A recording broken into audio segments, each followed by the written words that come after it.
सुबह के 4 बजे थे। बखपुर नाम का छोटा सा गांव अब भी नींद में डूबा था। सरसों के खेतों में ओस की बूंदें चमक रही थीं और हवा में मिट्टी की खुशबू फैली थी। पर उस सुकून में कहीं न कहीं एक बेचैनी थी, जिसे गांव वाले अब तक समझ नहीं पाए थे। दूर कहीं कुत्तों के भौंकने की आवाज आई, फिर अचानक कुछ टूटने की आवाज। छन! भोलू चाय वाला बोला, अरे ये फिर से हुआ रे मुन्ना, तीसरी बार। रात में किसी ने पंडित जी के घर से फिर चांदी के बर्तन चुरा लिए। मुन्ना घबराकर बोला, भोलू भैया, ये कौन हो सकता है? हर बार बिना दरवाजा तोड़े सब चीज गायब। ऐसे तो भूत भी डर जाए। धीरे धीरे गांव के लोग चौपाल पर इकट्ठे हो गए। हर चेहरे पर डर और शक था। सरपंच बोला, अब बस, ये इंसान का काम नहीं हो सकता। लगता है कोई जंतर मंतर वाला मामला है। रात में चौकीदार ने खेतों में नीली आंखें चमकती देखी थी। कई दिनों से गांव के चारों ओर अजीब सी आवाजें गूंज रही थीं। कभी सीटी जैसी, कभी इंसानी सांस जैसी, और उसी के बाद कुछ न कुछ गायब हो जाता। कोई नहीं जानता था कि ये आवाज कहां से आती है। सैकड़ों कोस दूर लोहे और शीशे के शहर में एक अकेला यंत्र खड़ा था, R07। इंसानों की मदद के लिए बनाया गया, पर अब बेकार घोषित कर दिया गया।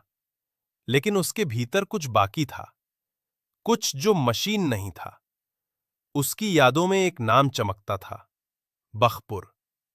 R7 ने धीमी आवाज में कहा, वो गांव जहां किसी ने पहली बार मुझे अपनाया था। कई साल पहले बखपुर में एक छोटी बच्ची थी, गोपी।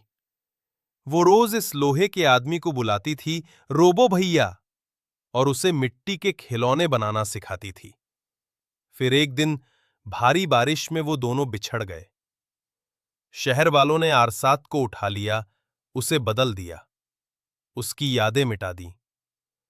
लेकिन उस मासूम आवाज की गूंज उसके दिल में रह गई, रोबो भैया। बरसों बाद वही मशीन, अब अकेली और टूटी फूटी, रात के सन्नाटे में गांव लौटी। उसके धातु के कदमों से जमीन कांपती थी, पर दिल में शांति थी। वो इंसान जैसा नहीं था, पर उसका इरादा साफ था, गांव का हर खोया सामान लौटाना। भोलू ने सुबह दुकान खोली तो बोला, देखो मुन्ना, ये कैसी बात है? जो चीज चोरी हुई थी, आज सब वापस रखी मिली। बस उन पर नीली चमक का निशान बना है। मुन्ना धीरे से बोला, भोलू भैया, लगता है कोई अपना लौट आया है। वो वही आवाज थी, गोपी की।